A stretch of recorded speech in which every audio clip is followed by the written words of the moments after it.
You've seen the headlines, you've heard the buzzwords. Bitcoin, Ethereum, blockchain. It feels like a digital revolution is happening right under our noses. But let's be honest, for most of us, it's confusing. Maybe even a little intimidating. You've probably seen headlines about prices going through the roof one month and crashing the next.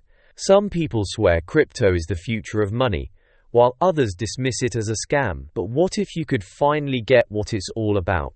That's what we're going to explore today.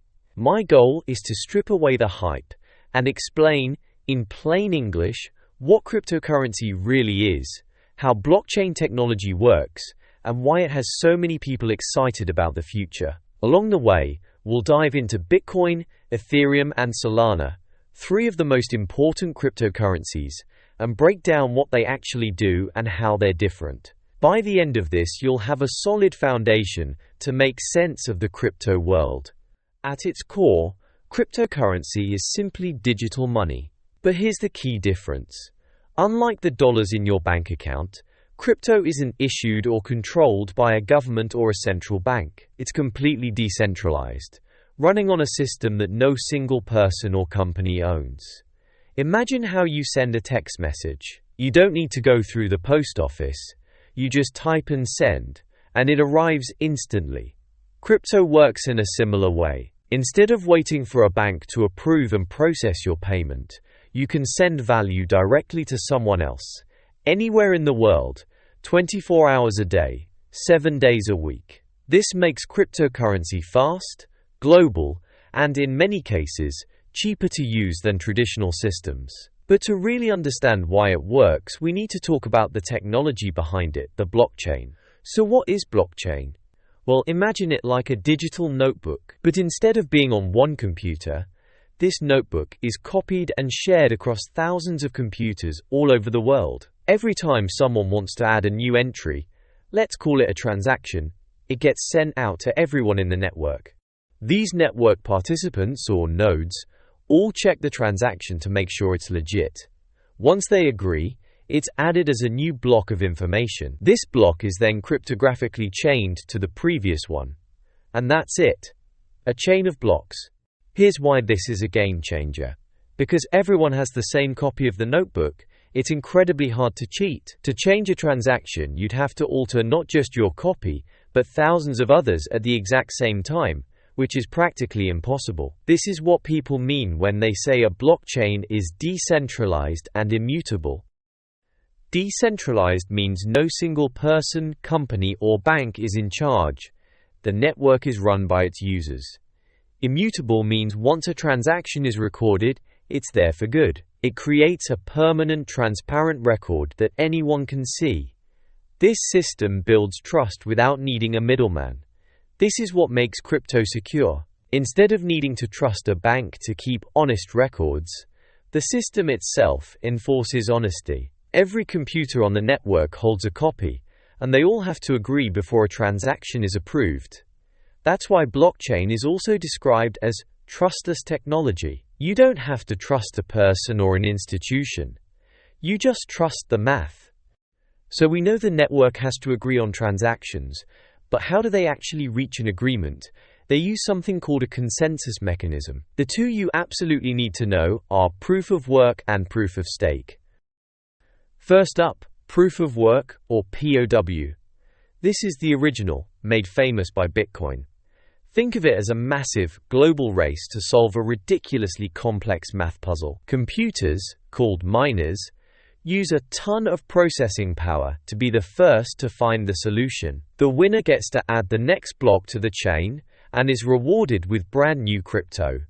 That whole process is mining. It's unbelievably secure because of the sheer computational power needed, but as you can guess, having millions of computers running full blast 24/7 uses a staggering amount of energy. Because of that energy problem, a new system came along, proof of stake, or POS. Instead of competing with raw computing power, POS relies on validators. To become a validator, you lock up, or stake, some of your own crypto as collateral. It's like putting down a security deposit. The network then randomly picks a validator to create the next block. If you play by the rules, you get rewarded with transaction fees. But if you try to cheat the system, you can lose your staked crypto. This approach is dramatically more energy efficient. In fact, when Ethereum switched from POW to POS, its energy consumption dropped by over 99%.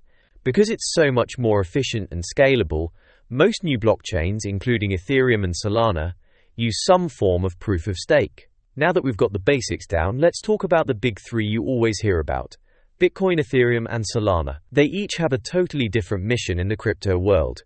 Bitcoin, launched way back in 2009 by the anonymous Satoshi Nakamoto, was the first of its kind. Its purpose is simple: be a secure, decentralized digital money and a store of value. People often call Bitcoin digital gold. Just like gold, it's rare. There will only ever be 21 million Bitcoin created, a rule that's baked right into its code. But it is also used for hedging against inflation. Bitcoin runs on that super secure proof-of-work system we talked about. But that security comes with trade-offs. The network is slow, processing only about 7 transactions per second, and fees can get high. So Bitcoin isn't really for buying your morning coffee. Its main job has become a long-term store of value and asset people hold, hoping its value will be preserved or grow over time, just like physical gold. If Bitcoin is digital gold, think of Ethereum as a global computer that anyone can build on. Launched in 2015, Ethereum's big idea wasn't just to be digital money, but to introduce smart contracts. A smart contract is just code that automatically runs an agreement when certain conditions are met. Think of a vending machine. You put in money, the condition, and the machine automatically gives you a drink, the outcome. No cashier needed. Smart contracts do this for digital stuff, allowing for decentralized applications, or dApps. This single innovation turned the blockchain from a simple accounting ledger into a programmable platform. Developers can build dApps on Ethereum for everything from finance platforms, where you can borrow, lend, and trade without banks. It's also how we got NFTs, digital collectibles, or pieces of art that live on the blockchain. Here's an example of one way how Ethereum works. Imagine you hire a freelancer online. Normally you'd send money through PayPal and just trust that the work will be done. With Ethereum, you could set up a smart contract that holds your payment and only releases it once the job is completed. No third parties, no disputes. The code handles it automatically. Now, as we mentioned earlier, Ethereum has moved to proof of stake, making it way more energy efficient and scalable. With ongoing upgrades, the network aims to handle thousands of transactions per second in the future, with some estimates suggesting it could reach up to 12,000 transactions per second by 2026.